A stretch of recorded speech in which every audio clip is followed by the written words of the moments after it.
Të nderuar televizionistë në pjesën e dytë jemi. Zonjën Jorida Tabaku, mirëmbrëma, ka mund sot në pjesën e dytë të emisionit. Zonja Tabaku, faleminderit që do të na ndihmoni pjesën tonë, por me respekt, domethënë, njerëz të rëndësishëm të Partisë Demokratike, me kontributet tuaja të gjitha. Por ju jeni tani kandidate në listën e hapur për Partinë Demokratike dhe ka patur një farë befasie, me thënë drejtën, në këtë pikpamje. Sepse Partia Demokratike bëri, si të thuash edhe një filloj të bëris primare preç. Filloj doktori primare, mblodhi njerëzit aty, pën primare të numëruan votat dhe Jorida doli me shumë vota.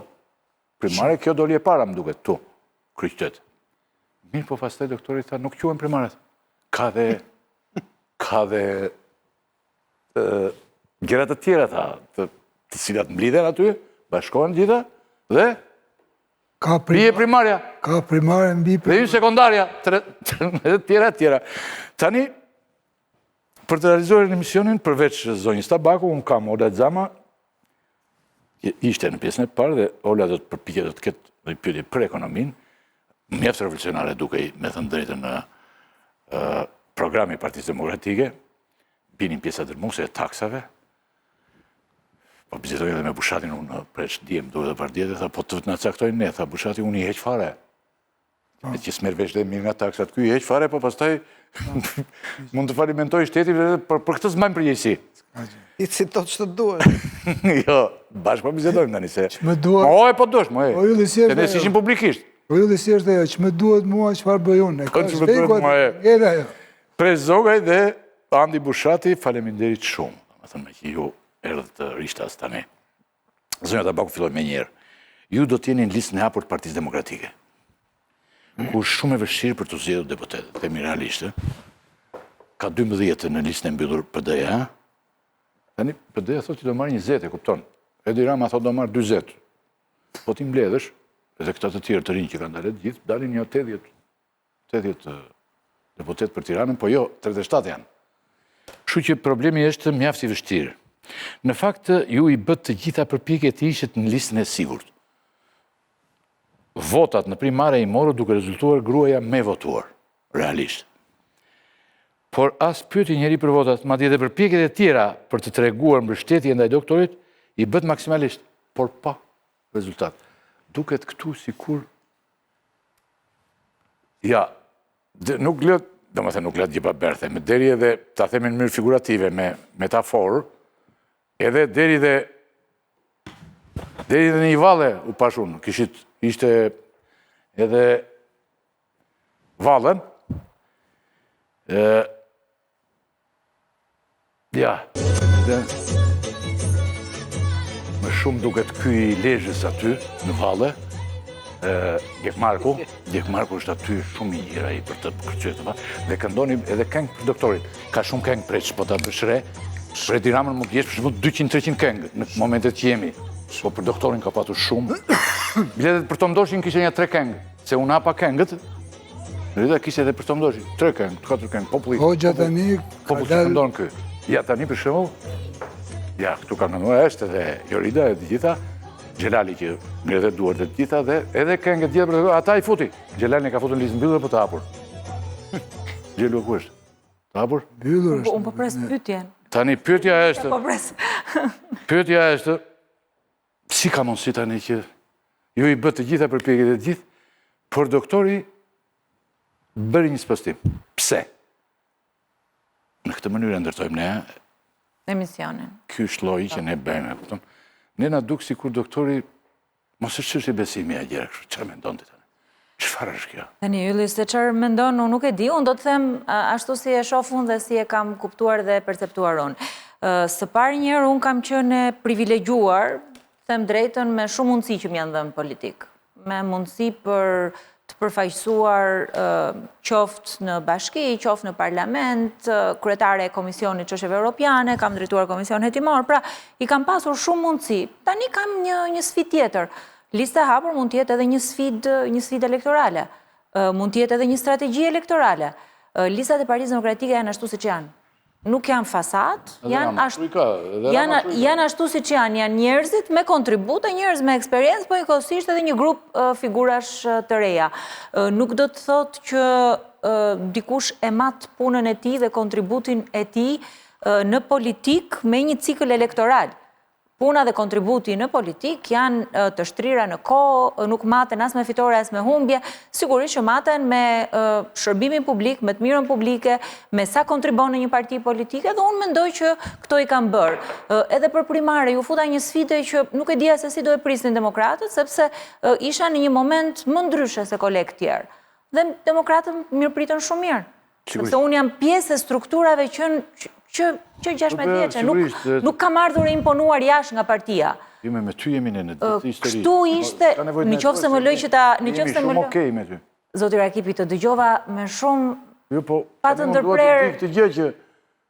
Pa tjetër, pra do më lësh... Atje ka njërë njërës që s'kanë lidhje. Po, do më lësh edhe unë ta përfundoj diskutim. Okej, përfundoj. Dhe kështu mendua lista. Unë pati një diskutim gjatë me zotin Berisha për këtë çështje.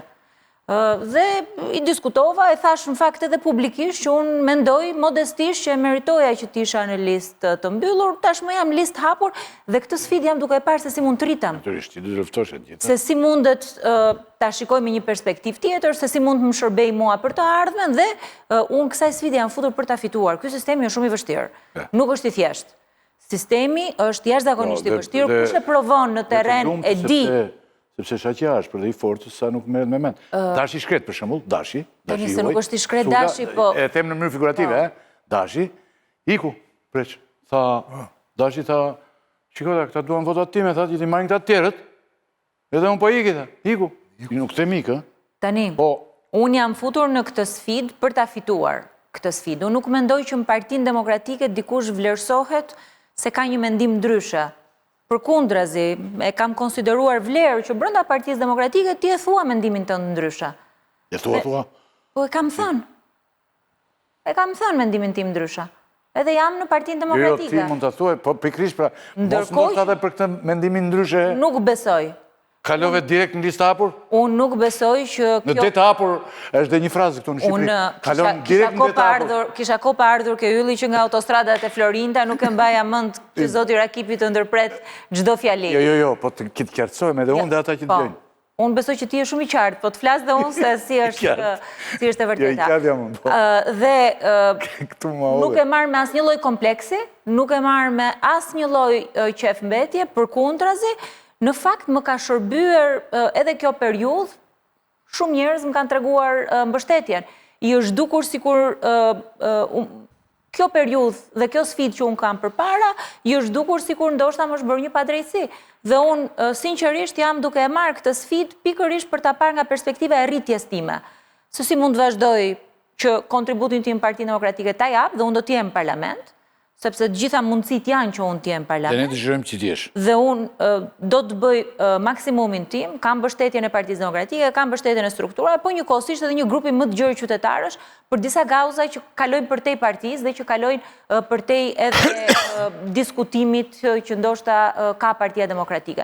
Një grup njerëzish që është folur për ekonominë, që është folur për profesionet e lira, që është denoncuar korrupsioni, çështje të cilat në emër të Partisë Demokratike ne i kemi bërë bashkë me një grup kolegësh. Atëre, para se kolegët të ftuarit të ndryjnë për të pyetur, ju realisht tani, e dua shumë realisht, i nuk jeni ndinjuar që ju fituat primaret dhe nuk kvalifikuat realisht. Shka, po të... Se për shumë thresët të majtë, po ta thonë, partia ime më dënon.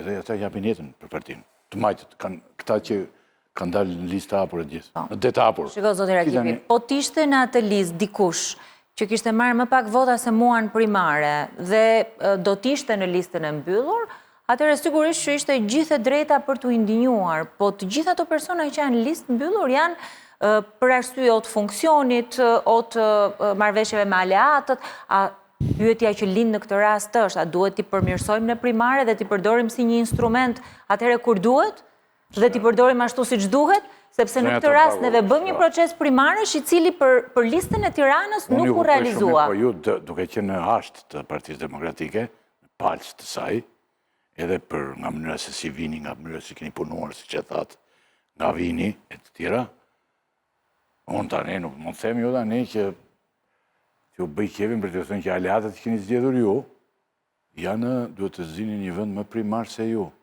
Shiko, Tani se Zoti Rakipi, me të gjithë dashamirësinë që mund të keni ju ndaj meje. kam të ju, ne kam të... Jo, e keni tek parimi, ndodh vërtet e te kuptoj, parimi. e keni te parimi. Po në këtë rast, ashtu siç e thash, unë mendoj që është e padrejtë që jam listë hapur, por ky është diskutimi i Janë mbyllur. listë hapur kryetarët e partive të... Ky është një diskutim i aleate. mbyllur. Ata të dalin Ky është një diskutim i mbyllur. Unë merrem me atë që kam unë përgjegjësi dhe besoj që besoj që do ta shohim që ndoshta mund të më dalë më mirë kështu, sepse mund të më rris më shumë si një figurë politike se sa po të isha në listë Dhe mbyllur. ju dolët në këtë. Edhe ju në kolegë tani. Me doktorin keni biseduar, pasi... Kam biseduar përpara, për mua nuk ishte surprizë. Pas për listën e hapur, ja. Po, përpara se të merrej vendimi, unë e dija. Nuk ishte surprizë për mua në mbledhjen e kryesisë. Kam patur një diskutime të gjatë. Ka dhe gjëra që i dim, Jorida, në këtë botë që jetojmë. Ka dhe gjëra që i dim, kush ndëryn tani, pari, pret shtime që me mosha po me. E dje që dhe po dilje e para në primare nuk do ishte në listë? Jo, mbasi përfunduan primaret, mbasi përfunduan primaret, përpara se të ishte mbledhja e kryesisë, unë kam pasur një diskutim gjatë me të. Për faktin që jam në listë hapur, kemi diskutuar arsyet. Jo. Shiko, Joridës personalisht i është bërë një padrejtësi, që është e vërtetë, sepse ajo ka hyrë primare me përgjegjësi, edhe për të dhënë kuptim primarëve, sepse nëse s'marrin pjesë politikanët më të afirmuar të karrierës në primare, ato që sensi kanë. Dhe mbajmë parasysh se këto janë primarët më absurde, për mendimin tim janë një falsitet. Primarët ishin një falsitet. Në Tiranë, sidomos ku... Edhe s'prodhuan asgjë, po dhe nuk e dim... Jo, po ajo primare vetëm për pjesën e listës hapur rezultojnë në Tiranë, jo për listën e mbyllur. Pjesa e listës mbyllur me ndonjë përjashtim të vogël, më duket është e gjitha me të emëruar, të cilëve për më shumë nuk do të numërohen as votat. Pra, kryetari i Partisë Demokratike është kujdesur që jo vetëm t'i emërojë në pjesën e mbyllur, që janë pjesa fituese me vot pa vot, por edhe të mos votohen më, si që votoheshin para 4 vjeç, që të mos kuptohet dhe sa vota marrin. Pra, është kujdesur që t'jenë rehat edhe në këtë pikë. Pra, dhe ka marrë qelikosur këtë pikë. është absurditet, pra kjo i zhvlerëson plotësisht primarët, ata të zhvlerësuar ishin. Me fal pak Jorida, unë kam e din ajo se kam shumë respekt për te, por primare për 2 javë, primare me turm, nuk kam bot. Primarët janë disa njerëz që bëjnë 2 muaj një garë me njëri tjetrin, shpalosin disa profile tjerë, këto ishin kot. Por kësaj kotësie i shtohet edhe nuliteti i primarëve, po flasë edhe për, jo vetëm për Tiranën. Dhe rezultati saj i injorohet. Megjithatë, them këtë dhe duhet ta thoja këtë gjë, që lista e hapur praktikisht punon për listën e mbyllur, dhe ky është një tjetër absurditet. Janë krijuar 2 grupe, e themur patricët që rrinë këmb i këmb, edhe plebejt që ngasin natë ditë me mbledh votat e tjere. Dhe mos ta parazitë të partive të tjera. Megjithatë, me qenë se jemi te Jorida, unë do thosha këtë gjë, që jam shumë dakord me atë që tha që kjo është një sfidë. Mendoj se Jorida ka qenë e përgatitur për këtë sfidë, sepse Jorida nuk ka ndjek një rrugë, ka ndjek rrugën e vetë në gjithë këtë historinë apo krizën që pësoi Partia Demokratike këto 4 vjetë. Ajo ka ecur kryesisht duke ruajtur dinjitetin e vetë. Duke qenë brenda Partisë Demokratike, ka qëndruar ndryshe, nuk është konformuar me gjithçka që ka ndodhur aty këto 4 vjetë, nuk ka qenë entuziaste për krizën e partisë, nuk ka qenë entuziaste për asnjërin prej 2 protagonistëve të krizës, që ishte Sali Berisha një anë dhe Lulzim Basha në anën tjetër, është përpjekur me mençuri që të ecë në një vit holl, në një fije peri, për të qëndruar në politikë. Dhe unë këtë ja njoh si merit. Se ka qenë rrezikuar të mos qëndrojë bilëm. Po, nuk mund ta kaloj në fije të perit, kur ajo shkon merr votat në primare. Atë e thash, Dali 0-0, e the mirë, po. e thash, por dua të them që se këtu nga herë, disa njerëz që kanë një karrierë politike, kanë edhe një koshiencë për të qëndruar në politikë, për shërbim politik, kanë edhe një vështrim perspektives politike, sepse Jorida dhe të tjerë si ajo është e re, ajo nuk mund sakrifikohet për disa lojra kalimtare, se këto lojrat që u zhvillu një shumë kalimtare. Ti po thuaj Sali Berisha që mund ta bësh në një goditje kësaj se Jo, kjo, që mund të heqësh në jo, po të them këtë gjë. në një votë. Ajo po fitoj, Sa dhe thonë e mbrojti Jorida po fitoj, futin votë kundër. jo, po them Jorida po fitoj, Nuk dihet e. dhe unë them që do fitoj, po fitoj, do jetë shumë e fortë. Do ketë shumë më tepër dinjitet se po t'i kishin dhuru një, kësaj nuk do ja dhuronin, sepse aty nuk ka prevaluar kriteri që ti është deputet aktiv, ti është deputet që të bësh hetim të incineratorit, ti është deputet që ngre probleme ekonomike, aty ka prevalu konformizmi, ajo rrugica, vallja që të rregove ti, tani ajo këte Joridën kishtë zënë hera. Atje ishe kërcem prifti nga Belaja. Kërcem prifti nga Belaja, se të shërbenin tani.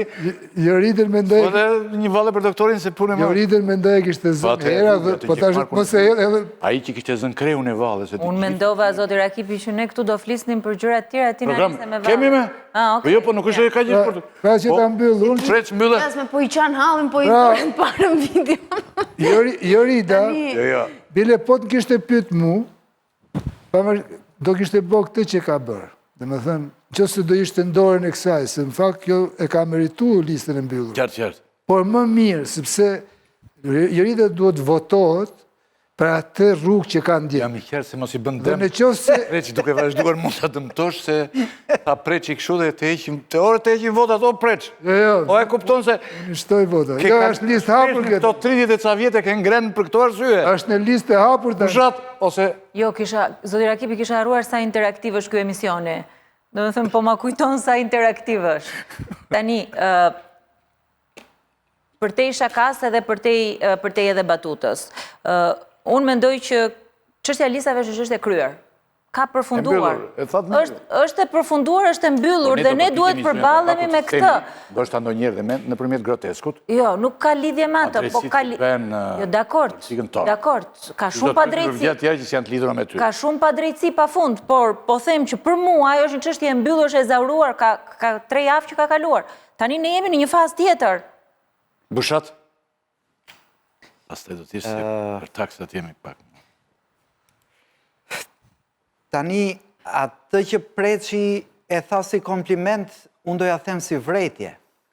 Do me thënë, qëndrimi zonjës Tabaku këtu, mua nuk më duket si lëvdat për antikonformizëm, po më duket si një konformizëm i plot. Dhe kjo është vretja që unë kam për ju në raport me Partinë Demokratike, një konformizëm i tepruar. Pse? Sepse ne këtu nuk po diskutojmë fatin personal të Jorida Tabakut. Pa dyshim me kontributin që ju keni në NPD, nën kryetare, atë që përmendni shpesh, kam që 16 vjeçe këtu, ju shkoni për te i emrit tuaj. Dhe duke shkuar për te i emrit tuaj, ju sot duhet flisni dhe për atë Kadiun, që doli parë në listën e Tiranës dhe sot s'ekziston fare. Edhe për Ali Mehmetin. Pra, nuk është çështja sa ndjeni ju e prekur apo e përkëdhelur. Çështja është që ju sot po anashkaloni një fars që sa po ndodhin partinë tuaj. Dhe farsa ishin primaret. Pra, të çosh si kope një trup partjake të votoj dhe mos i marrësh fare për bazë, kjo nuk është çështje që lidhet vetëm me fatin personal të Jorida Tabakut. Kjo është çështje demokracisë në parti, i mesazhit që lëshon qytetarëve para zgjedhjeve, dhe për këtë unë mendoj që edhe në prag të zgjedhjeve, pra në qoftë se juve vërtet sot ju intereson vota atyre demokratëve që mendojnë ndryshe, apo që ju i shkelni syrin që më keni mua ju që mendoni ndryshe, ju sot duhet ngrini zërin për këtë dhe jo ta kaloni me një. Tani kjo iku, unë do fitoj. po mund fitoni ju, po pa drejtësia që ndronë prap aty, edhe në qoftë se ju fitoni. Pra, kjo është një gjë që nuk te i kalohet, themun, dhe për cilën jeni e dënuar të mbani qëndrim dhe mos tregoni konformist. Tani, zoti Bushati, se unë e di që ne bashkë të dy kemi pasur komente të shkruara gjatë 2 viteve, replika në distancë për çështjen e Partisë Demokratike dhe i kemi debatuar dhe publikisht shumë gjëra në fakt. Për çështjen e primareve, unë e thash pak më përpara në fakt. A është një instrument që ne duhet ta ndryshojmë, duhet ta përmirësojmë? Patjetër që duhet ndryshuar. Ose ta përdorim dhe ta përdorim të plot, ose mos ta zhvillojmë nëse nuk do t'jetë në shërbim qoftë vendosjes së listës, qoftë pra këtu mendoni si mua, s'kem nevojë për bashkiake, por ishte një farsë që u tallën me militantët. Ndjes, po këtu duhet të ndërpres. Dakor? Pastaj këto fjalët, kope, fars, turm, nuk janë as në gjuhën time dhe nuk bie dot dakord me ty. Po fjalët janë. A i kam thënë unë mendimet e mia për këtë çështje, i kam thënë. Po nëse ka qenë diçka, po më lëmi këtu. Po më lëmi që ta përfundoj. Dakor. Në qoftë se ka qenë diçka që unë kam mësuar në 3 vitet e shkuara në debatin e Partisë Demokratike, ka qenë që këto mendimet i them brenda strukturave të Partisë Demokratike. Edhe i kam thënë, edhe në mbledhjen e kryesisë kur janë diskutuar jo për listën e Tiranës, për listën e qyteteve të tjera, në mënyrë specifike të Elbasanit, kam folur pikërisht për instrumentin e primareve. Ashtu siç folën edhe shumë kolegë të tjerë. Por po e përsëris edhe një herë, për mua kjo është e shkuar.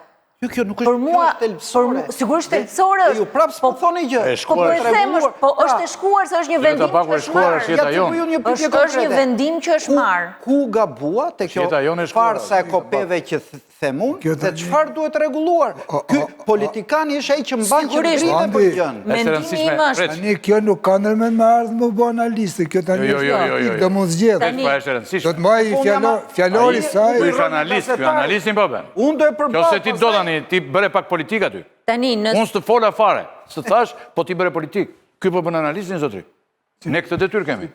Bëre pak politikanin, i the gjëra mirë bëre, dhe unë tolerova. Totalisht. Jo, për ne tani... Po ti dole jashtë, dole të politikani presh, nuk e kuptove. Se ti ke qenë bituin, midis gjithmonë. Edhe politikan... Lidhje me primarët, unë isha më jashtë përse... Ore, e themu e the, nuk të tha... Por nuk të akuzojmë për këtë. Por po themi që kjo zonjë, një loj si socialistët që kam thirur në aty, që japin jetën për partinë, një loj si Kadrias Biu, po e ashpërsoj, që tha partia ime më dënon. Kësë për thot është... Minut. Nuk e thot, nuk e thot. Kjo... Do shta edhe nuk e thot do tani. Jo, kjo është nga... Unë analist për bëj. Jemi përballë një problemi tani. Zoti Rakipi, Të thuash që tjetër në falëritë, të thuash që eftuara është ngarë, dhe duke që ngarë përdor një fjallor që i përshtatet këti momenti, pasaj që do bëjmë rapa me fitoren ajo, e di vetë, sepse ajo po fitoj, atëre ka detyrime... Po flasim për fjallor, po flasim për koncepte. Një njeri që shet 3 defekte, thot kanë 1, 2, 3 defekte, unë kam 1, 2, 3 propozime si kjo gjë mund të rregullohet. Ky është politikani jo konformist që i flet drejt njerëzve dhe në fakt se nuk... Patjetër dhe këtë diskutim unë e kam bën strukturat e Partisë Demokratike. Ashtu siç kam thënë. Se këtu jemi ne. Po jam me ju, s'kam marrë për diskutuar gjërat e brendshme të partisë, o kam folur unë. Ky është problemi i demokracisë, nuk... Po patjetër problemi i demokracisë, po ky është problemi i demokracisë të Partisë Demokratike. Tani, instrumenti i primareve, nëse duhej përdorur tamam, duhej së pari shtrirë në kohë, së dyti përdorur si një instrument për të gjitha nivelet e partisë, pa asnjë përjashtim, dhe duhej patjetër parë edhe në raport me aleancat. Unë mendoj që instrumenti primareve është një ushtrim shumë i mirë, po nuk duhet mbetet teorik, duhet jetë praktik dhe duhet përmirësuar, sepse krijon edhe konflikte të brendshme në parti. Për mua, për sa kohë konkurenca është e shëndetshme dhe sa kohë konkurenca nuk ndikon procesin elektoral, sepse mund ndodhin edhe debate, nuk bën asgjë keq, përkundrazi, edhe na forcon, ashtu siç mendoj unë që procesi primareve në një moment caktuar më tregoi mua që ka mbështetje tek strukturat e Partisë Demokratike. Problemi është që kjo mbështetje pastaj duhet përkthyer edhe me mbështetje në elektorat, kaq. Ja këtë ose kuptoj. Dhe këtu, zoti Rakipi, jo, nuk do ndryshesh këtu, unë kam ardhur për diskutuar për çështje të tjera për fushatën dhe do kisha shumë dëshirë që diskutoni për fushatën, patjetër. Në vitin 2021, kur Lulzim Basha ishte kryetari i Partisë Demokratike, dhe humbi zgjedhjet, ju mbajtët një qëndrim në mbështetje të tij. E para është një pyetje e vogël, pse? Dhe më pas, tani, vijon kjo punë. Partia Demokratike kam pyetjen tjetër unë. është rinovuar më shumë apo është më keq nga 2021 i Bashës? Sepse aty shikon disa figura, Jorida, të cilat, me thënë të drejtën, stepesh, edhe po të duash të vraposh, të votosh, është një problem për mua, si votus, po dhe si një njeri që shikoj, bëj një emision, drejtoj një emision dhe bëj dhe analizë. Tani, zoti Rakipi, më vjen keq të janë opinionet e tua dhe nuk bie fare dakord me këto.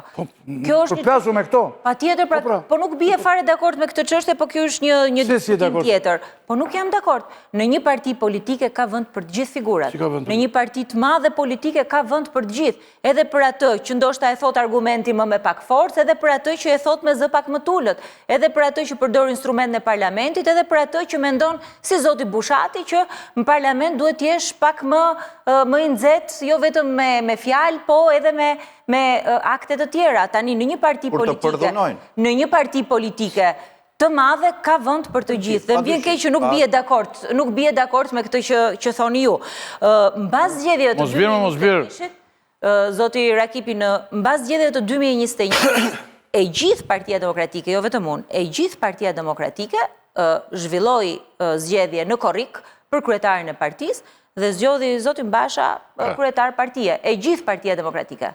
Në blok, nuk isha vetëm unë si individ. Sigurisht që në këtë moment, në qoftë se do kthehesha pas, shumë veprime dhe vendime mund të kishin qenë ndryshe.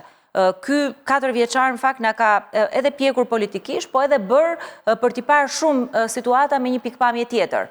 Kemi kaluar në mes një sfide, ka qenë në fakt sfide është fjalë diplomatike, kemi kaluar përmes një tërmeti, një tundje të fortë të partisë, që... Votoj Partia Demokratike në Lulzim Bashë, një minutë. Çfarë ka bërë? Po më lë ta përfundoj. Është rinovuar, po po s'më dhe përgjigje mua. Po pra, aty po shkoj. Jo më jep përgjigje për pyetjen zonjë. Patjetër pra. Dhe pyetja ime është shumë e thjeshtë. E rizgjodhët Lulzim Bashën. Se menduat që ky ishte strategu, dakor. Ju dëgjova. Tani partia sot, Partia Demokratike, është rinovuar apo jo? Ju dëgjova. Ç'mendim keni ju? Po. Mendimin tim, po, them me shumë respekt, zoti Rakipi. Të nduam. Mendimi im është që sot Partia Demokratike, mbas asaj që ka kaluar, ka treguar që është aty në këmbë. Është më e forca më përpara, do e tregojnë zgjedhjet. A është e bashkuar, po unë mendoj që 95% të partisë e kemi aty të bashkuar Partinë Demokratike.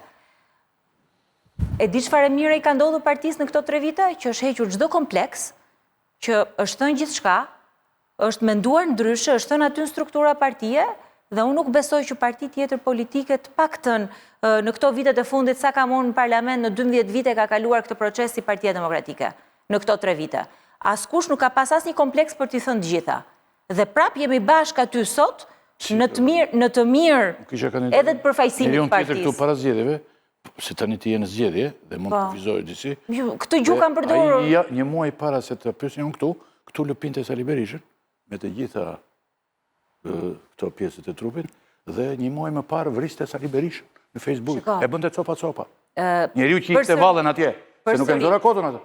Se ti mund ta quash batutë, po nuk është batuta ajo. Ju lutem. Vallën, ai që ishte vallën në mes, ai e bënte copa Sali Berishën dhe fitoi dhe vendin. Në qoftë se do më lësh. Ose tjetri, jo, po në qoftë se do më lësh, unë këtë gjuhë kam. Ka disa që përdorin gjuhë tjetër. Unë dua që ti të bësh deputete Kuvendit të Shqipërisë, por kjo nuk mjafton. Unë të falenderoj. Patjetër, unë të falenderoj dhe... Nuk dua që ti të jesh si ata që më vinë mua këtu dhe thonë partia ime më dënon. Zoti Rakipi, unë besoj që në politikë me disa kolegë tjerë e kemi treguar një shembull ndryshe. Këtë gjuhë përdor, nuk di të përdor as gjuhë sulmi, as urrëtie, as atë gjuhë që thoni juve. Këtë gjuhë kam dhe këtë formim kam. Tash e kam mirë, e kam gabim. Të kisha mundësi unë të isha këshilltari tënd në këtë situatë, para 2 muaj. Ja, nuk të merrte. E di çfarë do të thosh unë. Vrapo shpejt Jorida. George Sorosin, copa. Kisha unë njëri këtu erdhi, nuk la gjë për Sorosin. Pra, u hap lista. U fut ajo e mbyllur. Pram. Si kënë Bushati. Kjo është një çështje. U fut me njërë të mbyllura. Kjo është një çështje që përsëri po. Njëri i Zoti e të gjithë që shkon punon fort e të gjitha, edhe u hap lista. Po të kishe, unë do të kisha këshilluar ty, që të fitonje, për shembull si do Vila Civita tani, këto do këshillime do jepë. Unë do të kisha këshilluar me gjithë fuqinë. Jorida, bëhet copa George Sorosit. Që po e kthen në një çështje edhe pak jo normale debatin. Në rregull. Për mua debati jo kur sa pëlqejnë gjërat nuk janë normale, dakor. Unë kjo jam dhe këtë qëndrim kam mbajt. Me të mira dhe me të këqija sigurisht askush të shikulluar. Në rregull. Perfekt. Në qëndrimin tim, edhe në rrugtimin tim politik, unë besoj që kam qenë e qëndrueshme dhe me zotin Bushati e kemi bërë këtë debat Ja, do të hyj, Ola, në se distancë do futim dhe nuk kam ekonomike, se duket sikur e kemi dërmend marrë që t'i për- kthehemi. Arbitre. Unë shpresoj që ne këtu jemi për diskutuar për gjëra të cilat lidhen dhe me të ardhmen, jo vetëm me analizë të shkuar, sepse unë jam në një betejë elektorale. Partia Demokratike është në një betejë elektorale dhe besoj që duhet i flasim njerëzve edhe për të ardhmen, jo vetëm për të shkuarën. Jorida, ti i e dënuar për të shkuarën, për të ardhmen, është shumë pozitive. Do gjykohem. Që ti ti ishe në Partinë Demokratike dhe i bëj një nder, po ti për këtë gjë, Jam në për mua, ti s'do ta pranosh se thua dot, nuk e thua dot, se s'merr dot e vota. Po, tani ne do të pyesim. Patjetër, dhe unë po them ashtu siç është e vërteta. E qartë, e vërteta nuk është vetëm tëndja. Patjetër. Ne besojmë që është dhe jona. Nuk është një pjesë e vërteta. Fjali për temën që vas flasi për pasaj digja është për ekonomi. Për këtë pjesën, shiko, Jorida, karriera e saj deri tanishme dhe kontributi saj i deri tanishme me profilin që ka si një politikane konstruktive e moderuar, por këmbgurse në atë që dhe kemi plot shembuj. Dhe është edhe profesioniste. Nuk është vetëm një deputete që banë fjalime. Dhe me thëmë, kur mërët një temë, e trajton me temë dhe ekonomie është me profesionalizm e trajton. Pra, kjo karriere i sugjeronte që të qëndronte në politikë, të ne duhet bëjmë analizë, po të analizojmë atë, jo që amen, si do stilëshim ne, të qëndronte në politikë, dhe kjo ka bërë zgjedhjen për qëndru në politikë, se qa ka nëse si ndjehet ajo, e din ajo, ka bërë zgjedhjen që mos se jo që vota pra. Një fjali të fundit, unë nuk e din qofse e meritoj gjithë të vlerësim që vjetë. Ore jo që vota, po të Zoti thesh po jeq vota. Jorida, Sa dëgjojnë që do se fiton, projektohet si një... Tabaku të bëj pyetje preqë. Jo, Jorida, duke fituar, projektohet si alternativ. Kjo Parti Demokratike ka nevoj për... se nuk vdes me 11. Kam vetëm një fjali. Një politikan nuk matet me një cikël elektoral. Matet sigurisht me një karierë. Por në një cikël kur ikën, në një cikël ikën. Matet me kontributin që ka, matet me kontributin që ka në parti, matet me jetë gjatësin parti, kështu që mendoj që janë shumë çështje, zoti Rakipi, që shije në këtë rast. Njeri nga 26 që kemi në koalicion më thotë që Joridën do ta kemi kandidate për kryetare bashkie, thotë Tiranë, sepse fitoi primaret. Për deputete është zan vendi, thotë njeri nga 26. Shumë mirë. Ta them, mos e them emrin, në Tiranës. Pak rëndësi ka, unë në këtë betejë jam futur ashtu siç e thash për të shkuar deri në fund dhe për ta fituar. Nuk e kam lënë ndonjë gjë për gjysmë. Ta dëgjojmë pjesën e ekonomisë? Jo, unë nuk e kisha për ekonominë, unë në fakt doja të bëja një vlerësim. Do ta bëj dhe unë një vlerësim sepse e bëri preçi. Jo, meqense unë kam ndjekur Komisionin e Ekonomisë ka 16 vjet dhe Jorida është antare e Komisionit e Ekonomisë. Jo, ti be, po ne preçin kishim caktuar. Që një deputete si zonja Tabaku i duhet kuvendit të Shqipërisë dhe shpresoj që të arrit dhe të marrë mandatin. Mund kujtoj këtu çështjen e Komisionit Hetimor për inceneratorët, ka patur shumë nisma ligjore për kufizimin e kompanive. Profesionet e lira, Po. Tani. Nuk më le preçi të flas për Joridën. Po ta thash pra ju në temë tjetër. Ai e ka Tani, për para se sa ta pyes për programin ekonomik, besoj se... Kam unë një hyrje dhe ti e pyet. Jo, për para se ta pyes për programin ekonomik, unë dua ta pyes zonjën Tabaku nëse mendon se Partia Demokratike del fituese, se nëse beson ose jo, dhe pastaj analizojmë programin. E kam më pas. Kam një set pyetjesh, kam Partinë Demokratike dhe këto. Ty të kam thirrur pikërisht për këtë gjë. Dhe kur të futat set, ty do të lë të parën ta bësh. Po të bisedat të ikë kronologikisht. Pra po hymë të kjo pjesë. Dhe po të fut ty, mund të vazhdonim këtë, po të fut ty që të mos jesh të jesh aktive në bisedë. Atëre problemi ekonomik i Partisë Demokratike, moment të kaloj Ola, duket shumë i bukur, ullje madhe taksash. Për fat ju jeni ekonomiste, ma dje një taks doktori do të ulte nga 15% direkt 2%. Ka mbaj me ancilarisht, për mendimin tim, më mirë ta kështë shuar 0. Taks në pronës. E pronës, 0, ta kështë shuar 0. Nga 15%, po parat ku do të gjeni, ja kemi para për të realizuar këtë endër kaq të bukur. Dhe hynë Ola, pas të unë kaq kam. Mund të thua se unë, për shembull, kaq, se unë jam ekonomist. Taksa e pronës është fatura me lirë, dhe prandaj Jorida do përgjigjet me shumë direkte. dëshirë. Tani, dy element për sa i përket programit ekonomik, dhe unë nuk duaj që të futem në shifra, nëse keni dëshirë, diskutojmë dhe shifra, sigurisht besoj që i takojnë edhe Olës. Kur ka ndryshuar taksa progresive, e mbaj mend si sot, ne kemi bërë një intervistë bashkë. E kemi diskutuar bashkë taksën progresive, zoti Rakipi, e kam diskutuar dhe me zotin Bushati, sistemin e pa drejt që është ngritur. Dhe sistemi pa drejt që është ngritur sot, është i tillë që së pari favorizon përjashtimet nga rregulli dhe favorizon ligjet speciale. Dhe heqja e këtyre favorizimeve dhe ligjeve speciale, mendoj që është, e çdo ligji special që vjen në parlament, mendoj që është një parim shumë që Partia Demokratike e ka. Së dyti, heqja e taksës progresive, që në fakt juve besoj që jeni dakord me parimin e progresivitetit, por që nuk zbatohet si i tillë, kanë nxitur sot pjesën më të madhe të shkatrimit që ka ndodhur në ekonomi dhe përqendrimit të parave në pak duar. Dhe vendosja e taksës së sheshtë, unë mendoj që rikthen një ekuilibër të ri në ekonomi dhe rikthen një kollësi. Sikur spyeta unë për taksën. Edhe po më pyete. Kam një rregull në emisionin. Po. Politikanë nuk i binden, edhe ti duket që nga një prej tyre për një pjesë. Unë nuk flas dot për taksën e pronës në mënyrë të izoluar, sepse ka një logjikë. Jo, nuk flas për.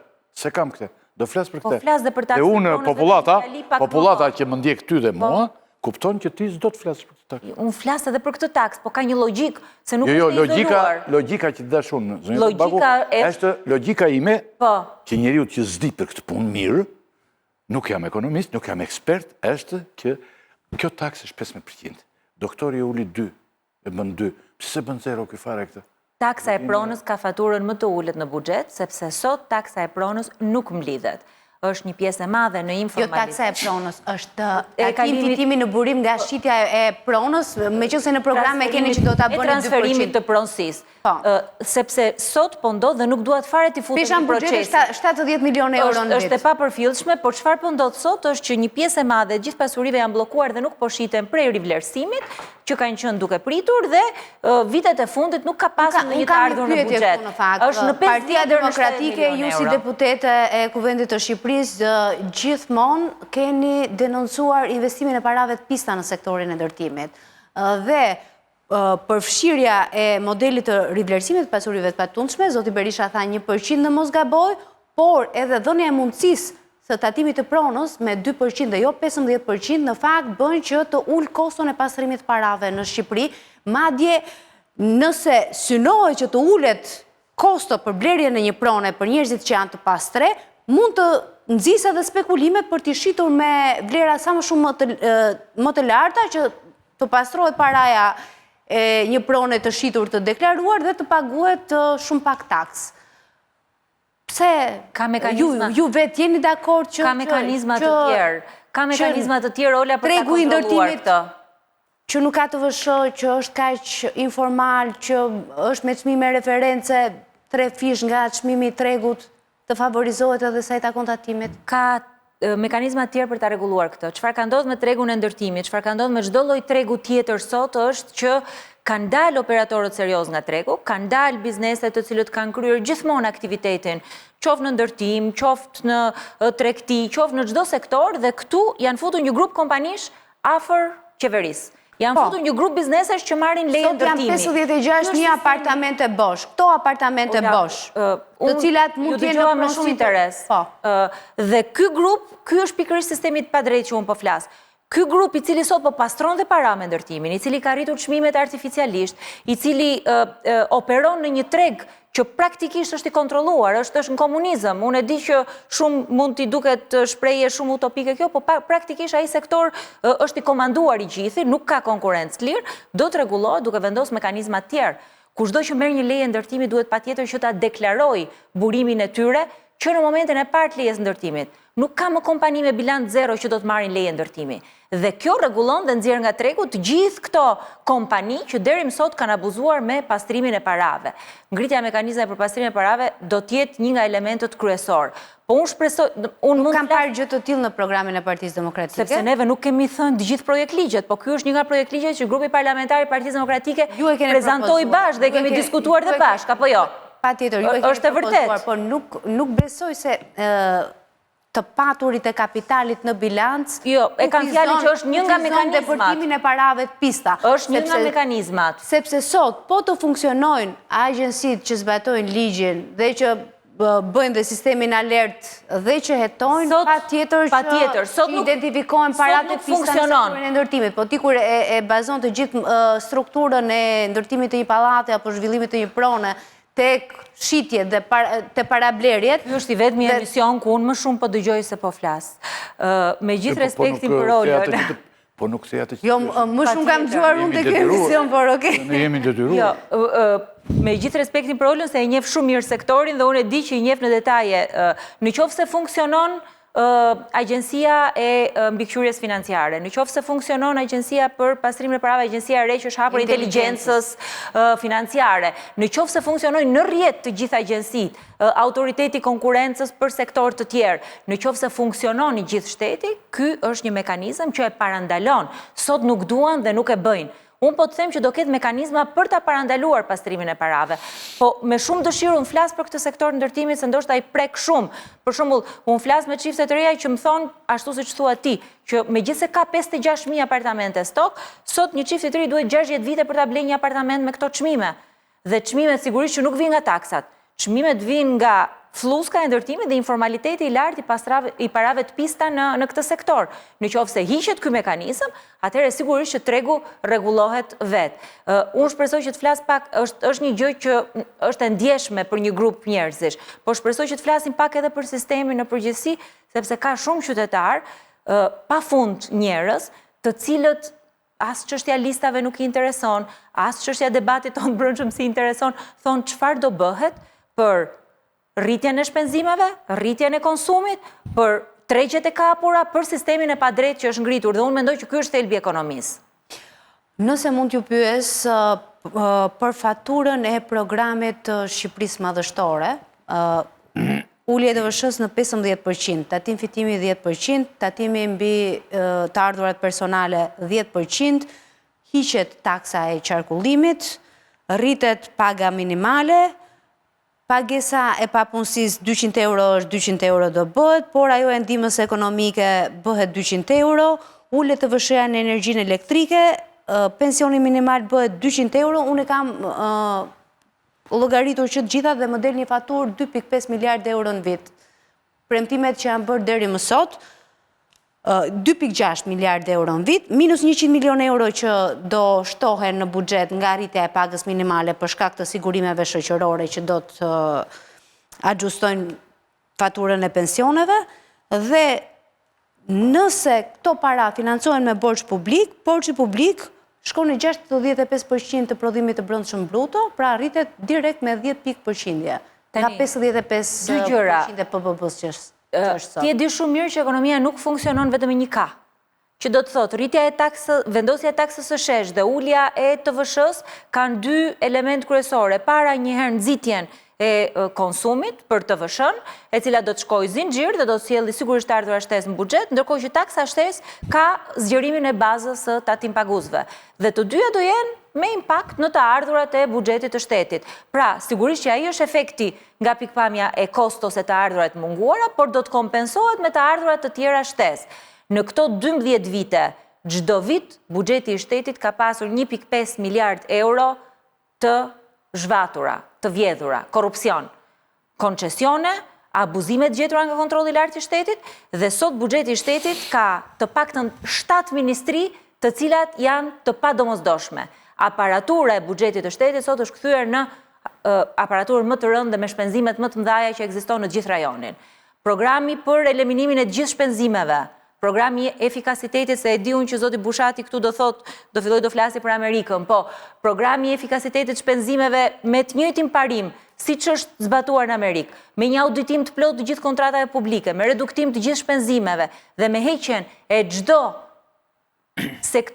ministrie dhe njëkohësisht reduktimin e administratës publike që sot është bërë barë me buxhetin, e bëjnë ato faturë më se të përballueshme, duke pas parasysh që kanë stimul edhe nxitjen e të ardhurave dhe sigurisht nxitjen e konsumit në përgjithësinë ekonomike. A ka një shifër sa e çojnë faturën? Faturë, unë të them që ajo 50% e saj kompensohet me efektin e zgjerimit të bazës të timpakusve dhe njëkohësisht me nxitjen e konsumit.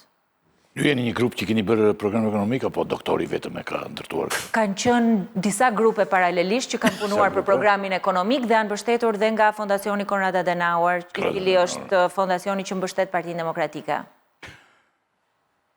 Tani, Të vazhdoj unë apo... Jo, ke një pyetje tjetër, të thamë sa më të thjeshtuar. Jo, shumë mirë.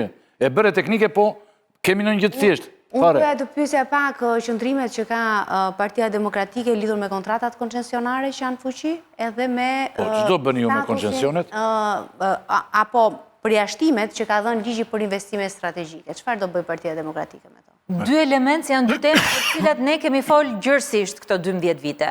Përsa i përket koncesioneve, një auditimi plot i gjithë koncesioneve, i gjithë kontratave koncesionare, çdo koncesion i cili sot është i gjetur që është korruptiv, do të anullohet dhe do të ketë një rishikim të plot të gjithë kontratave për reduktimin e shpenzimeve. Kemi marrë zotim për koncesionin e inceneratorëve, i cili me njëherë me ngritjen e një grupi pune do të shikohet se si të ndalohet me njëherë pagesa për të, dhe se si buxheti i shtetit do të shohë se si shërbimi do të, ai shërbim sa ka në fakt, do të ofrohet nga pushteti lokal që i takon ky lloj shërbimi. Po inceneratori është më vete në fakt me gjithë kontratat e tjera, ndërkohë që të gjithë kontratat e tjera do të rishikohen dhe një auditimi plot do ndodh me to. Ligji investimeve strategjike në gjykimin ton është ligji më korruptiv bashkë me korporatën e investimeve i këtyre 12 viteve. Atyre që është dhënë status investitori strategjik, do t'i hiqen benefitet që ka marrë nga ky status? Nuk do ketë përjashtime taksash dhe statuse speciale të cilët e kanë prishur tregun. Ju besoj e dini shumë mirë që ligji investimeve strategjike që ka dhënë ato resortet në jug, e di çfarë impakti kanë punësim? 550 punonjës. 20 milion euro, thonë ato, të gjithë resortet e jugut, sepse u shtyr ligji tani dhe këto ishin shifrat zyrtare që solli qeveria. Pra, ose ka një informalitet shumë të lartë, ose këto janë kthyer në fluska informaliteti. Të gjitha resortet me statusin e investitori strategjik, që nuk po paguajnë taksa, që kanë TVSH më tullët, të cilët kanë një favor fiskal të veçantë, të gjitha do të rishikohen. Për turizmin do ketë një paket të plotë, e cila do të jetë dedikuar dhe do të shtrihet në të gjithë sektorët. Jorida, një gjë që shoh tjetër për çështjet ekonomisë të Partia Demokratike është që denoncon keqeverisjen, por jo kapjen e shtetit, dhe nëse shohim ekonominë shqiptare, shohim tërësisht tregjet kryesore, që te ushqimet, nafta, te mielli, vaj, ka struktura monopoli dhe oligopoli ku janë disa kompani të cilat ju nuk i thoni asnjëherë, më thoni asnjëherë. Dhe e shoh si problem këto me Partinë Demokratike, cila e ka të vështirë të përmend emrat e vërtetë të disa biznesmenëve që janë pas ca koncesioneve, apo që janë pas disa tregjeve, dhe që t'i denoncoj. Dhe mbase qytetarët e duan këtë besim tek një parti opozitare. Jeni miq të afërt të tyre. Bile ju i keni krijuar, jo ti, jo. Ju i keni krijuar ata që janë sot. Tani, unë besoj... Mund t'jenë mi fishuar. Kemi pse i drejtojmë Joridës për këtë? Jo, kur i themi ju, jo Jorida Tabaku. Partia Demokratike. Zoti Rakipi, unë besoj që ky është një diskutim i ezauruar, sepse shumë nga ne, për shembull, Zoti Bushati dhe juve... Jo, ti kur të duhet i ezauron, ma? Jo, Zoti Bushati dhe juve keni thënë që ne kemi denoncuar këto, apo jo, Zoti Bushati? Kemi pasur udhëzimin dhe kemi denoncuar. Çfarë bëjmë ne që analizë? Jo. Ju pse nuk i më lë ta përfundoj diskutimin, se nuk flas dot mbi ju. Po ju morët në fushatën e Tiranës, të Bashkisë Tiranës, erën e kaluar, flisnin vetëm për autobusin, po unë kam 20 minuta, do t'jap video nesër, nuk kam folur. Të kam lënë ty me këtë. Tani po të them, për gjithë fushatën elektorale të Bashkisë, për erën e kaluar, folët për një autobus që do vinit falas. Për asnjë oligark, për asnjë ndërtues, për asnjë emër. Partia juaj, njerëzit i kisha këtu, në vendin tënd, jo ty, ti asnjëherë, por partia tënde. Tani të përfundoj diskutimin që kështë përfundojmë. Kapja e shtetit... Po edhe këtë do të përfundosh. Kapja e shtetit për mua sot është problemi serios që ka ekonomia shqiptare në gjithë sektorët. Arsyeja sepse tregjet i mbajnë çmimet e bllokuara, arsyeja sepse produktet nga jashtë vinë dhe shiten këtu më shtrenjtë sepse zinxhirët i gjithë transporti është i gjithë i komanduar dhe funksionimi i një autoriteti konkurrence të pavarur me një analizë të plotë se ku janë tregjet që janë monopol dhe oligopol, dhe vendosja në situata konkurrencë të lirë, për mua është parimi parë. Po nuk e regulon autoriteti konkurencës, se besoj ju e dini që s'ka autoritet, sepse çdo vendim ankimohet në gjykatë dhe nuk mbledh për ta studiuar, bashkë ka në dorë autoriteti konkurencës. E regulon vullneti politik, themun. E regulon vullneti politik për t'i çmontuar tregjet e kapura. Ku ka tregje të cilat sot funksionojnë me bazë vendosje çmimi, unë besoj që vullneti politik... Pari ju duhet deklaroni ata që i kanë kapur. Sigurisht. Po ju keni frikë, jo ju, ta veçoj dhe njerë, keni frikë të thoni një emër prej tyre. Mua nuk më duket se është kjo situata, ka qenë nevoja... Jo, është shumë e rëndësishme. Jo, kjo është me rëndësishme. Kjo është me rëndësishme. Ju edhe një ngjarje të ndodhë në rrugë, del shefi juaj dhe thotë, ja nuk ka ndodhë, thotë dhe qesh. Një përplasje policisë me një djalin e dikujt, po themi. Të një... Nuk është ashtu tani, nuk është ashtu. Asnjëherë ju nuk ngriheni si opozitë për të vënë gishtin mbi gjerat, mbi njerëzit, mbi fytyrat konkrete, mbi emrat konkret. Nuk e beni. Më vjen keq që nuk ndaj këtë mendim me ju, kjo ka ndodhur, tani unë këtu mund t'jap 10 raste të ndryshme, ne po flasim për programin ekonomik dhe unë besoj që kjo që thot Ola është gjëja më e rëndësishme. Po kjo që të mund është fare pa rëndësishme, që ti ke frikë të thuash një emër oligarku. Flet oligark e reciton, e lakon, e zgjedhon, e kthen në folje, e zgjedhon, e lakon si emër. Më nga mëngjes dhe ndarë një minutë dhe ke frikë të thuash një emër, kaq është. Tani, këto hecim bashkë të dyja. Po të dyja pra. Edhe tregjet e kapura, edhe denoncimet hecim... Se kush i kapi tregjet, unë me Ola Zamën? Pikërisht pra këtë... Po këto thoni, kush i ka kapur? Vullneti politik për t'i luftuar ato, besoj që është thelpsor për këtë. Nuk besoj që sot në Shqipëri ka nevojë që neve të vazhdojmë dhe denoncojmë. Ka nevojë ju i keni krijuar vetë këto oligopole, monopole dhe për t'i çmontuar. Dhe ju i keni krijuar dhe ky i ngriti në art pastaj. Tani se çka ka ndodhur sot është se çka ka ndodhur sot keni të gjithë parasysh. Jo çka ka ndodhur sot, çka ka ndodhur dje. E shkuar është jeta jon. Dhe është një lloj si kjo që jemi ku jemi momenti që jemi tani dhe momenti që vjen. Partia Demokratike ka marrë sot tipare konservatore, të gjithë bërtasin për konservatorizmin dhe mbi gjitha për trampizmin. Më specifikisht akoma, konservatorizmin e kanë kthyer në një farë trampizmi. Ju që mendim dhe çmendje keni vetë, jeni konservatore? Se kam patur në personazhe këtu që për shembull bërtisin. Floriana Garon kishte një bërtiste shumë fort për konservatorizmin. Tani, ju pas keni shumë dëshirë, zoti Rakipi, sot që t'i përmendni të gjithë kolegët me radhë. Po, sigurisht. Jam e fokusuar te ky diskutim. Do të përmendoj Fatmir Mediun që rinë Amerikë ditë e natë, dhe tjetrin. Çka të duash? Tani secili ka mbulon një fushë caktuar. Mbulon një fushë, shkon mbulon fushën. Zoti Mediu mbulon marrëdhënien me Amerikën dhe ka kontakte shumë të mira atje. Tani për t'u kthyer tek... Me Azin kë keni? Nuk e di, me thënë drejtën. Për t'u kthyer tek çështja e trampizmit dhe tek... Trampizmi dhe konservatorizmi thellë. Tani, Partia Demokratike nuk ka nevojë që i ka ato parime të konservatorëve që në themel të saj. Nuk ka nevojë që të bëhemi më katolik se Papa. Janë disa parime të cilat janë krijuar, liria e tregut, ekonomia, liria e mendimit. Unë besoj që ca gjëra janë duke u theksuar më shumë tani edhe prej kontekstit. Janë duke u theksuar sepse po diskutohen më shumë në botë. Po programi ekonomik është bërë në bashkëpunim me CDU-n gjermane. Tani parime konservatore janë ato. Se për cilat konkretisht e keni mund të diskutojmë në detaje. Për terenën, se gjitha kjo që ta të shpjeguat ju, është reale. Po kanë lindur element të rinj, shumë bota po ndryshon shpejt, më thonë. Po ndryshon pa tjetër dhe ne duhet i përshtatemi. Madhe ka ardhur Trumpi dhe tani ka dhe trampizmi, konservatorizmi. Ndaj të pyeta, do më thënë ku jeni ju të ky trampizmi. Bushati ndrynë dhe pastaj Zoti Zogaj, dhe pastaj të përmbyllim. Zoti Bushati? Tani unë nuk jam shumë dakord me këtë, me gjithse është e drejta juaj që hapët ju temën për diskutuar për PD-n për programin dhe atë çfarë do bëjë nesër në qeveri. Për ekonominë thamë përgjithsisht, po... Se? Po, okej. Jo, se ekonominë jam dakord me këtë denoncimin e investitorëve strategjik, me denoncimin e ndërtimi, si po shkon ndërtimi e tjerë. Po për programin, sepse duke folur për programin, sikur Partia Demokratike do fitoj, ne i hedhim një karamele të elmuar atyre që na shikojnë. Se them për programe, qeverisë e flitet në demokraci. Ta do i masakrojnë o vllatë 11 maj. Nuk kanë zero shanse këta të fitojnë. Nuk është e vërtet. Unë nuk kam ndërprer askënd, po këtu po të ndërprej. Dakor, mirë, po nuk është e vërtet. Sa herë kam bërë këtë debat, do ju masakrojnë. Juve po ju ndërprej këtu sepse nuk është e vërtet. Po, e drejta juaj. Kur nxjerrin copën e kuqe, demi niset gjithmonë, po ne nuk veprojmë si dem, veprojmë dhe me arsye. Po nuk ishte kjo e rëndësishme. E rëndësishmja, kush është? Prandaj, më shumë se programin e një qeverie të PD-je të nesërme, ajo që do më prekuponte mua është si ndeshemi ne me një regjim autokratik.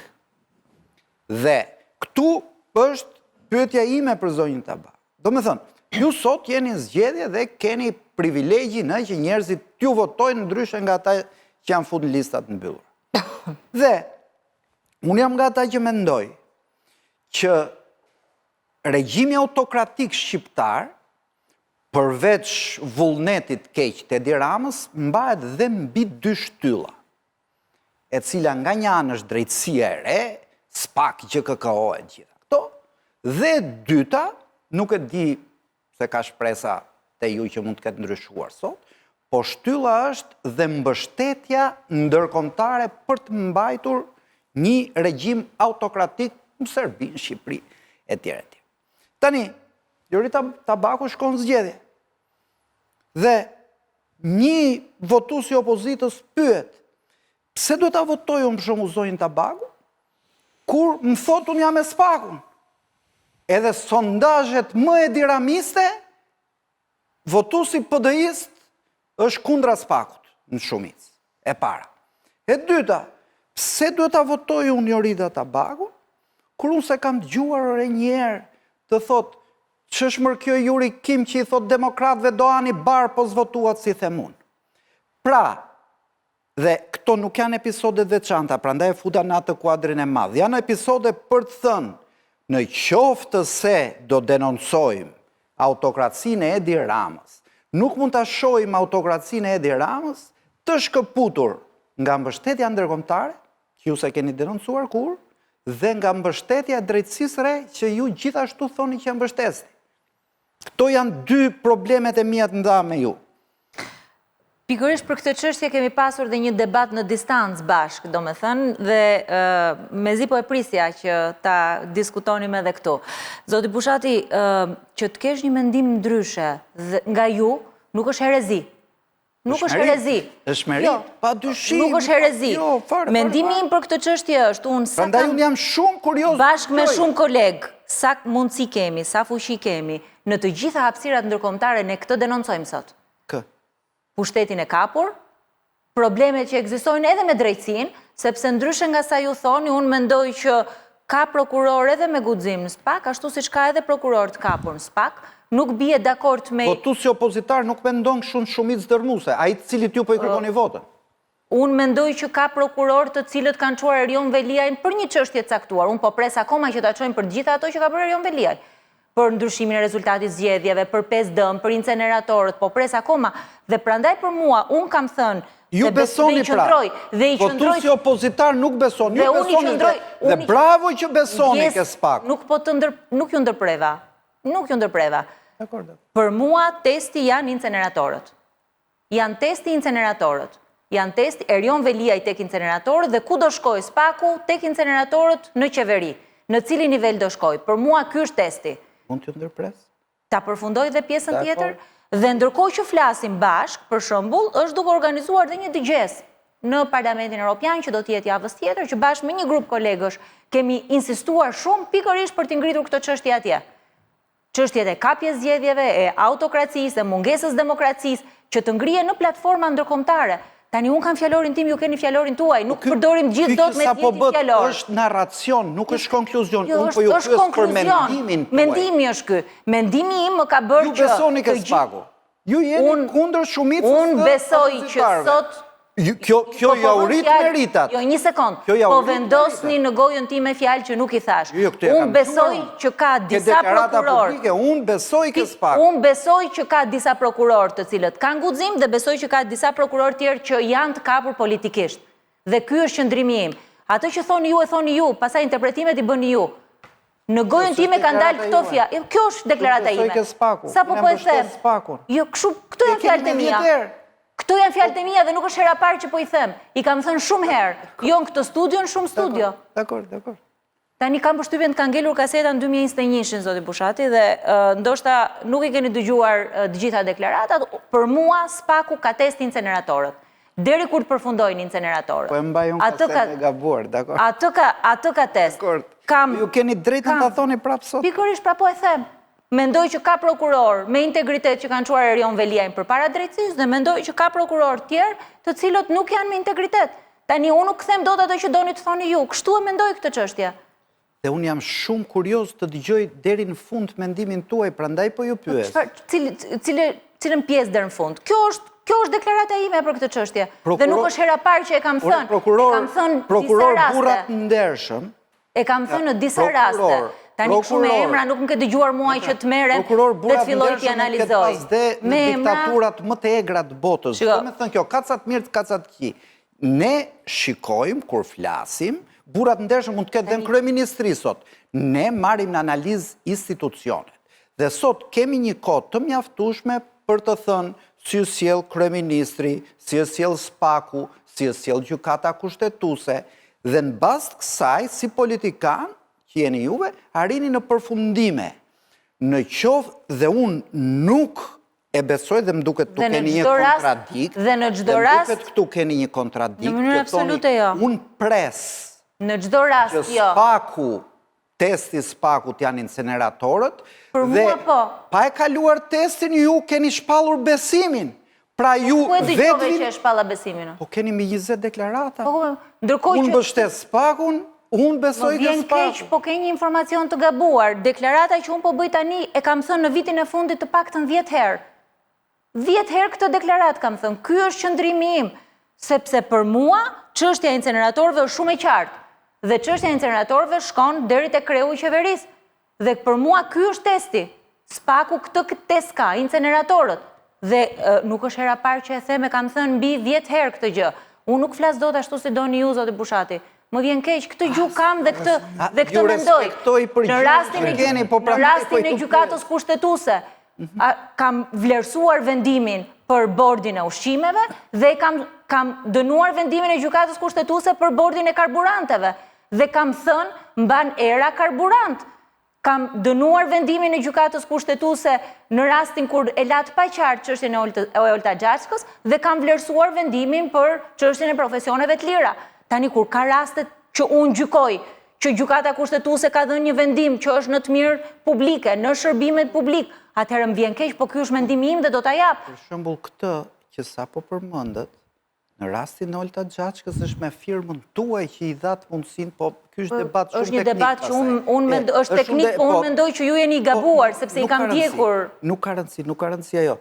Problemi është, unë them që ne nuk mund t'i ndajmë gjërat kështu.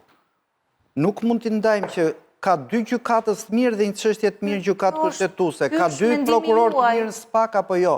Problemi është jetojmë ne sot në një shoqëri me drejtësi të kapur, po gjej llafin më të butë në gojën time, apo do e daravisim këtë muhabet që ka dhe i burë të mirë atje, po ka dhe i burë të keq. Ka i çështje që kanë zgjidhur mirë, ka dhe i çështje sikur kur flasim për ndërtimin themi, po ka dhe ndërtues që e kanë bërë këtë pallatin pa leje. Jo, ju kur flisni për ndërtimin flisni pastrim parash dhe kemi një në total ekonomi kriminale të pastrimit parave. Pra, merrni shumicën e rasteve dhe mbrini në konkluzion. Këtë aftësi nuk e keni kur flasim për këto gjëra që kanë të lidhje me autokracinë në këtë vend. Dhe këtu s'ndërrymë. Jo, vazhdo të ndërhyj sa të doni, por më vjen. Dhe për ta pasuruar këtë të Bushatit në një shembull. Ishte varfër. Kolegu ynë, jo shembull. Kolegu ynë Abilekaj. Sepse është duke krahasuar dy gjëra që krahasohen Bushati. Jam një shembull konkret, nga këto që ta Bushati. Po. Shembull. Thot Abilekaj, ai që e çoi Veliajn përpara drejtësisë nuk pranonte të çonte Olta Gjaçkën dhe Bashortin pavarësisht që arrestoi kryetarin e Bashkisë së Imardhës. Ndërkohë, një gjyqtar bën 2 veprime, thot më thënë të ndryshme dhe të... Jo, dakord, ndërkohë që i njëjti gjyqtar që ka Se ti tani e shpallë këtë gjyqtar... Jo, një sekundë, se shpalla unë mendoj që në këtë rast ka të drejtë. Mendove. Mendoj që ka drejtë në këtë rast. Po ashtu si gjykatësi që ka çuar Erion Veliaj, në një rast për shpifje mua dhe Erion Veliaj i ka dhënë drejtë atij, në këtë rast e ka çuar ato përpara drejtësisë. Po në këtë rast mendoj që ka bërë të drejtën. Njeri kështu, njeri është mirë, njeri është i keq, kështu. Tani ky është një qëndrim, zotë Rakipi, që unë mendoj... Edhe në diktaturë ka njerëz që i kanë shpëtuar burgut. Tani, çdo themi me këtë. Zoti Bushati, nuk kemi të gjithë retorikën tuaj dhe nuk kemi të gjithë qëndrimet e tuaja. Jo më kështu mendon, është e mirë kur mendon kështu. Edhe në të shkuarën nuk kam darë mendime si ju për shumë gjëra. Se ti mund të thosh atë këto doktori. Jo, nuk më bën mua ta kem pasur gabim. Spaku s'bën, do ta mbyllim edhe. Absolutisht, prandaj ju respektojmë. Prandaj njeriu atë duhet të respektojë mendimin që ka ndryshe. Prandaj bëhet debat. Bën mirë që e thot mendimin e vet, sepse po ti shkoj doktori këtu do thoshte pagu mbyllet se nuk bën e gjithë. Kjo thot ka bërë këtë, bëm kështu. Mendon kështu, mendon. Çfarë ka nevojë drejtësia? Sot drejtësia ka nevojë që të kemi një rishikim total. Dhe është e drejtë modeli Maqedonisë Veriut me modelin Pribe, është shumë i drejtë që Shqipëria të ketë një analizë se çfarë shkoi mirë, çfarë shkoi keq dhe ne të kemi një rishikim total. Po tani, Bushati ka retorikën e tij, unë kam retorikën e tim. Dakor, mendimi juaj. Mendimi i Komisionit Venecias në rastin e drejtësisë, mendoj që është mendimi më korrekt. Venecia dakord me? Po Venecia nuk është Shqipëri. Venecia në mirë e këti, po nuk ka lidhje me ne. Venecia është ne çojmë atje për të gjykuar Venecia. Zoti Zogaj. Po gjithmonë në frymën që... për programet... Ne po pyesim Joritën për Partinë Demokratike, jo po sulmojmë Joritën, e kupton? Jo, shkurtimisht për programin kam këtë gjë. Duken që janë premtimet pa kalibruara, thënë vërtetën. Të pa? Të pa kalibruara. Janë kalibruar dhe nuk shoh shumë Joritën atë programet, ta thënë vërtetën. Unë e kam ndjek Joritën për gjatë kohës, për disa propozime që ka bërë, qoftë dhe projekt ligje, qëndrime që ka mbajtur.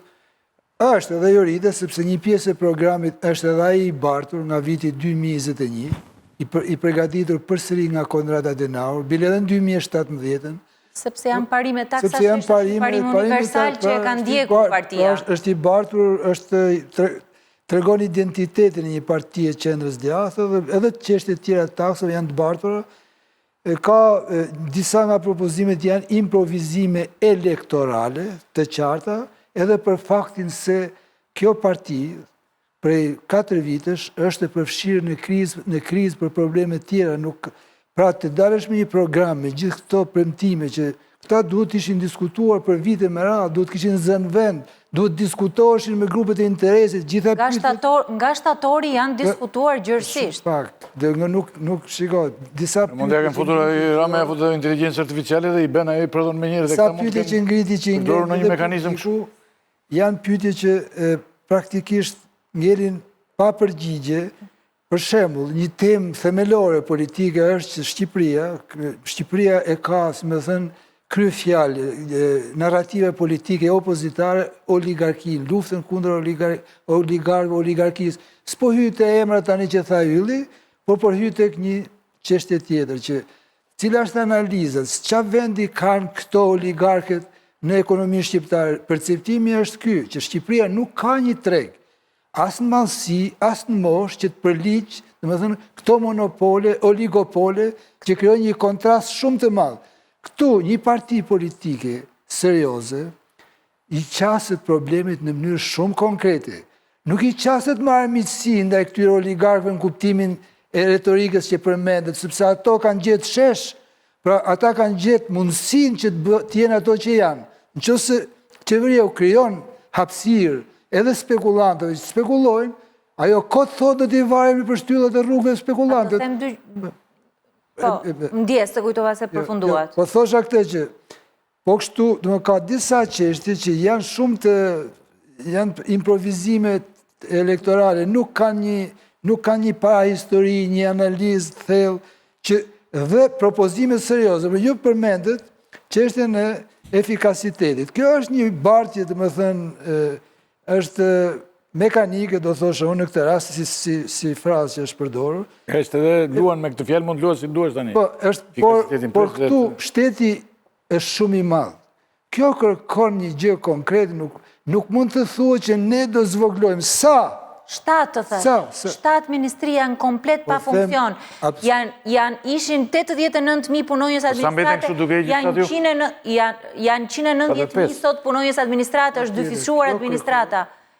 Sigurisht që kërkon një auditim të plot dhe një analizë të plot. Jo, keni thënë shpesh, por kur vjen në fushat elektorale, me premtim elektoral, se dhe ata që janë atje, pavarësisht se janë shumë dhe shfry, ata janë gjithashtu qytetarë, ku do i qësh? Jorida po thot një gjë që janë shumë 7 këta e gjithë, po më kujtohet kohën e doktorit, se ndoshta s'do jetë doktori kryeministër. Tashi, kohën e doktorit për shembull ai bënte ministrit edhe nga 5 zonë ministra. Të them gjëra për këtë oligarki. Ministri i kulturës ishte edhe një miku ynë, ministri 5. Po. Në Shqipëri programet kanë vlerë, por në fushat, lidhje me rezultatin, programet nuk kanë... Sepse duket sikur kemi thënë kryeministrin. Është ekipi, është fryma, programet janë, si thua, desemantizues në farë mënyre. Por Bushati thanë që thjesht që tyre dhe nuk ju duhet shumë programi se nuk... Them dy gjëra për këtë programit, apo? Ja do ta them tani. Po. Shkruar çfarë duash thot Bushati.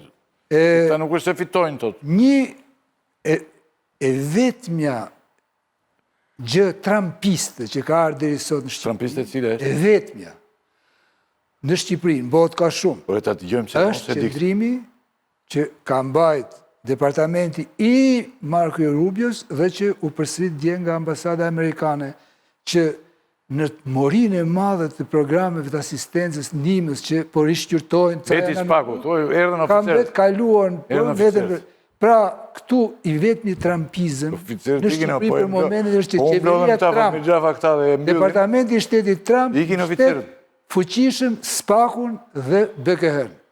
Tani, kur mos e meritofsha të votë, në që se ti... Po presh, po ikin oficerët mos i qka nikur në ndecet që nga në ndecet e vlonës... Komplekson pak, që dalësh kundër Spakut.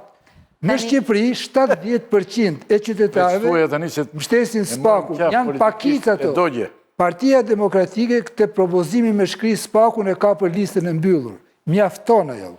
E mbush lista mbyllur. Zoti, ne po kalojmë në disa çështje. E dogje se këtë doktori ka vendosur ta djeg dinjë dhe ti. Janë çështje të cilat shikoj, ne nuk jemi duke fol me ju, jemi duke fol me publik. Patjetër, po nëse jam fritur unë këtu dhe t'jap dy mendime për çështjen e parë. Jepi mendimet urgjente. Për çështjen e parë, cilët ngritë, e përmend pak Teola, se siç montohet oligarkia, së pari është vullneti politik. Se është e kohë të flasim, që do lloj ligji që ne të flasim, sigurisht që nuk e ndryshon situatën.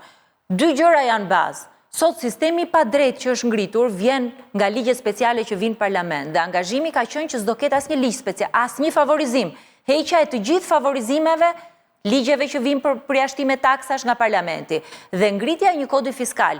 E di që është kodi fiskal që i vendos parimet që në fillim dhe kushdo që të vi, qoftë Ola, qoftë Preci, ato nuk ndryshojnë. Sot vjen, kushdo që vjen dhe ka përdore kryeministrin, kushdo që shkon në zyrë sjellë ligj veçantë në parlament. Në qoftë se këto të dyja eliminohen dhe vendosen të gjithë në një bazë të drejtë, unë mendoj që është një rrugë shumë e drejtë për të shmontuar dhe për të hapur shumë tregje. Jemi në limite tani. Zoti Presh, jemi në limite sepse një edhe mik edhe një ori im, biznesmen, Frideni, që do të kesh dëgjuar edhe një orë që merret me naftën, gjithë kohën me këtë është marrë. Më shkruan që a do e bëni akcizën e naftës sa në Maqedoni? Sepse këtu ka ca taksa, se këtë për shembull po t'ja u thoshit shqiptarëve ju do ishte gjë e bukur, jo vetëm për naftën, po janë disa gjëra të rëndësishme që këta kjo qeverisje që kemi patur në 35 vjet të dyja, ku ta vendosim te nafta, sa ajo është e domosdoshme. Dhe atje e marrin taksën. Sepse mban konsumatori. Ajo është taksa e qarkullimit, akciza, vendoset e mallrat që qdotin, kështu që... Maqedoni është 50% e Shqipërisë. 37 lek për litër është Shqipëria, ati duhet jetë për gjysëm, i bie... Pse të mos bëhet si në Maqedoni, doktori, pse si shkoj mendja për të gjë? Të bësin Maqedoni si në këtë vend. Shkoj mendja ke taksa e qarkullimit, sepse taksa e qarkullimit është pengesa më e madhe, se llogaritet pasaj dhe mbe vlerë ajo dhe rritet. Po rritet dhe pasaj vete nafta në Shqipëri si... Dhe ka shkuar 60% e çmimit ka shkuar e pim si frengu pulën, thuaj? Ka shkuar taksot. Qartë. Jo, se të gjithë sallën që kanë tonë, edhe Frideni për këtë shkrojti, se cili ku i pikon që ati e tia. Tani, ne duham tani të thuash një mesazh, Jorida, për popullatën këtu që të votoj për ty. Për popullatën këtu? Jo, popullatën tonë, ne dakord me dhe, po 4 vota ti nuk fiton do të me 4 votat, e ti japim ne. Ne këtu kush vini japim, përgjithsi 4 votat e... Çfarë mesazhi keni për qytetarët? Pse duhet ju votojnë ju? Ç'mund të bëni ju për ta në kuvendin tonë? Të madhërishëm, që ka qenë gjithmonë i madhërishëm madhështor, kuvendi ynë madhështor. Shiko, me të mirat dhe të këqijat e secilit, po edhe çdo force politike, unë besoj që vota edhe për Partinë Demokratike, po edhe për mua personalisht, kësaj radhe është si vota e 91-shit. Nuk është vot vetëm për i Parti Demokratike, është vot edhe për demokracinë, është vot edhe kundër një sistemi, është vot edhe për të ndryshuar situatën, se unë shoh njerëzit që shpeshherë fillojnë, kanë mlef, kanë inat edhe kanë pak shpresë. Mendoj që është vot edhe për të sjellë shpresën. Ndërkohë që vetë personalisht, unë mundësia që më zhdën, privilegji që më zhdën, unë e kam kthyer në të mirë publike, do vazhdoj ta kthej në të mirë publike. Do përpiqem që të jap modelin tim politik siç e kam dhënë, ndoshta jo si çdo zoti Bushati me shumë vrull, me fjalë, me argumenta dhe çështjet dhe betejat që kemi marrë me shumë kolegi kemi çuar deri në fund. Këtë premtoj. Atë që nisim do ta çojmë deri në fund. Edhe në këto zgjedhje unë besoj atë që ka nisë Partia Demokratike do ta çojë deri në fund, sepse është sfidë jo vetëm për Partinë Demokratike, është sfidë edhe për Shqipërinë. Ne tani me këto që the, domethënë, edhe po edhe sikur mos i thosh këto, ne okay jemi. Inshallah i merr këto votat.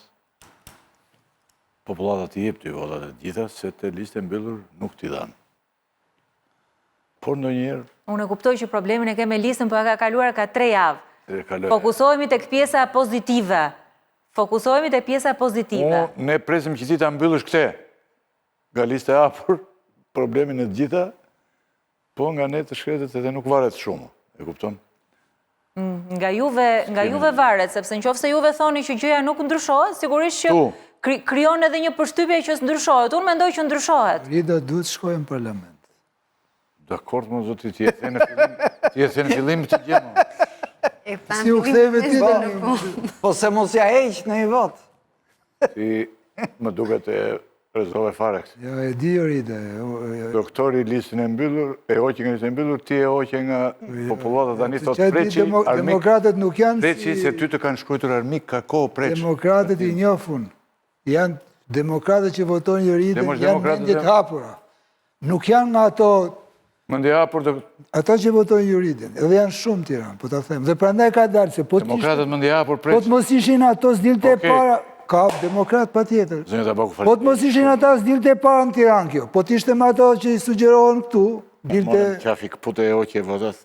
Faleminderit dhe për diskutimin e gjallë. Faleminderit shumë. Urojmë të ndodhë me mira.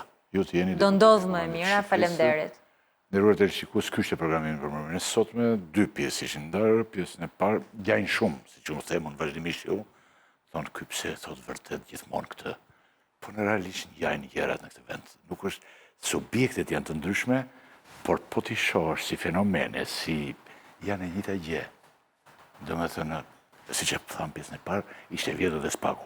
Këtu s'është lënë gjë pa vjedhur preç. U vodhë dhe spaku më në fund, me të në rakeruan, vodhën dhe zyret e spaku të gjithë, u vodhë dhe spaku e të gjitha, folën me zonin Tabaku pjesën e dytë,